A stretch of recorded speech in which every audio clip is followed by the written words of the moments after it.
Satyabama Institute of Science and Technology, Chennai and Sriperumbudur. Smart city திட்டத்தின் கீழ் புதுப்பிக்கப்பட்ட புதிய பேருந்து நிலையத்தை புதுச்சேரி துணைநிலை ஆளுநர் கைலாஷ்நாதன், முதல்வர் ரங்கசாமி ஆகியோர் திறந்து வைத்தனர். இது பற்றிய விவரங்களை செய்தியாளர் எழில்குமார் வழங்கிட கேட்கலாம். எழில்குமார், வணக்கம். இந்த பேருந்து நிலையத்தில் என்னென்ன வசதிகள் எல்லாம் செய்யப்பட்டிருக்கின்றன, விவரங்களை பதிவு பண்ணுங்க. புதுச்சேரி மரநல அழிகள் சாலையில் பேருந்து நிலையம் செயல்பட்டு வந்தது. இந்த பேருந்து நிலையத்தில் அடிப்படை வசதிகள் உள்ளிட்ட பல்வேறு கோரிக்கைகள் இல்லை என சர்ச்சைகள் எழுந்ததன் காரணமாக ஸ்மார்ட் சிட்டி திட்டத்தின் கீழ் இந்த பேருந்து நிலையமானது புதுப்பிக்கப்பட்டது. கிட்டத்தட்ட புதுப்பிக்கப்பட்டு 6 மாத காலம் ஆகிய நிலையில் இந்த பேருந்து நிலையம் திருப்பதில் இழுபறி நீடித்து வந்தது. ஏனெனில் இப்பகுதியில் உள்ள கடைகள் விடப்படுவதில் சர்ச்சை ஏற்பட்டது.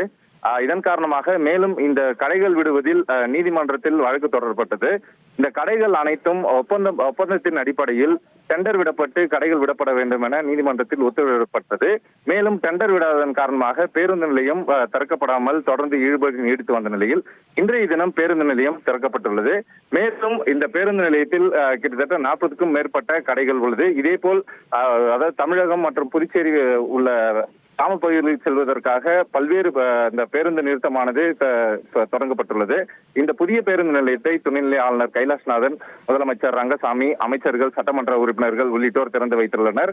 கிட்டத்தட்ட கடந்த ஓராண்டு காலமாக தற்காலிக பேருந்து நிலையமான ஏஎஃப்டி பேருந்து நிலையத்தில் பேருந்து நிலையம் இயங்கி வந்த நிலையில் தற்பொழுது ஸ்மார்ட் சிட்டி திட்டத்தின் கீழ் புதுப்பிக்கப்பட்டுள்ள இந்த புதிய பேருந்து நிலையத்தில் இன்று முதல் பேருந்துகள் இயக்கப்படுவது குறிப்பிடத்தக்கது.